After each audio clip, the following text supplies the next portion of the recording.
Now, from across the tri-states, this is KHQA Sports. It has been a thus far charmed existence for the Monroe City Lady Panther basketball team this season, with a perfect record and a seemingly perfect fit now at the helm in new coach Cody Leonard. But outside validation is a slow process for a program that has had its share of struggles in recent seasons. And there are still many out there who want a bigger payoff before they fully buy into the black and gold. Now, Monroe is seated second this week at the Clopton tournament, and a potential red letter date looms with Silex in the title game, provided the Panthers attend their business. A mission they started today and did so by putting on a clinic at poor Wright City's expense. It starts off with Kelly Winking getting free. She draws the contact, the bucket, and it is good. Couldn't complete the three-point play. Didn't matter because Monroe City was full on in seek and destroy mode. At the other end, Kiet Monday finishing the fast break. There would be plenty of this. There would be plenty of buckets, at least from Monroe City. Kiet Monday tapping one away. Eventually, the ball ends up back in her hands and then in Carly Spalding's hands, who punches one off the glass. These girls can flat run.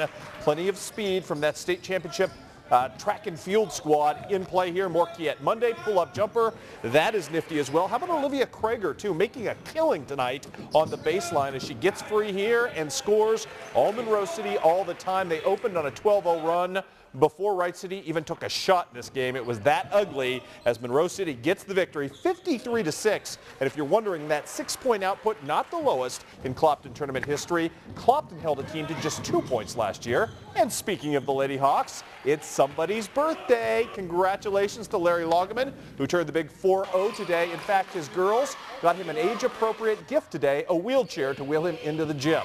40 is not that old, girls, I can attest. Let us move on now and show you the girls in action. This one, Brittany Hamilton starts things off on a good note for her team. At the other end, Louisiana trying to answer behind Denise Blackwell. Going to be a nice player. Louisiana, though, just could not get any consistent offense. Meanwhile, Clopton vicious on the boards. That's Kelly Klopchik with a nice offensive rebound and the cleanup. Then Lauren Loggeman gets into the fray right here with the steal and the deuce at the other end. Clopton too strong today for Louisiana. The Clopton Lady Hawks moving on to the championship round, or at least the semifinals, I should say.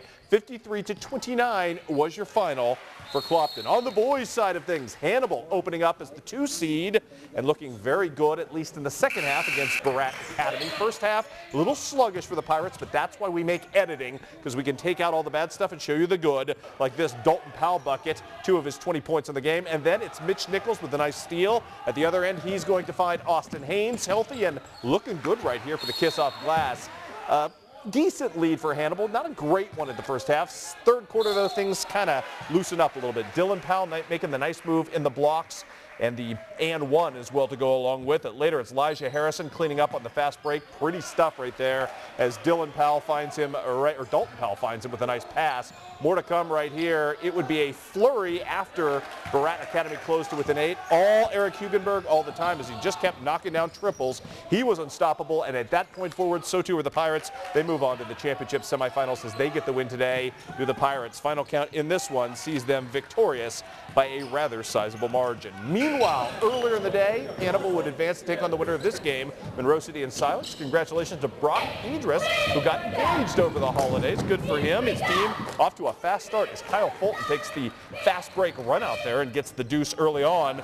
Blake Rogers also adding to this, an 8-3 run in the first quarter, leads Monroe City to the lead. Unfortunately for Monroe City, it would be short-lived in the second and third quarter. This was all about the Silex Owls, and in particular, Kevin Paulsmeyer, who you're going to see here in a second. First, a little bit more of the big fella, Kyle Fulton, with 2 more of his 17 points. Paulsmeyer and company very good in this game as Silex gets the victory. They'll advance to take on Hannibal on Thursday in the semifinals.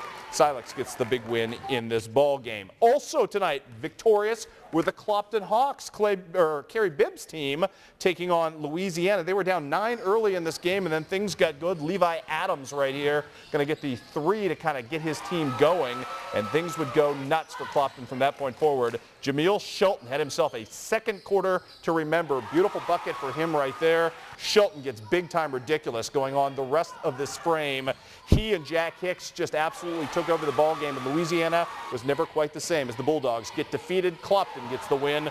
Nice victory for the Clopton Hawks as they move on into the championship semifinals as well. A couple of college scores to pass along today. John Wood women take second place at the Lakeland Classic. Congratulations to them. And Iowa would give Indiana, the number 5 team in the country, all it could handle. before falling 69-65.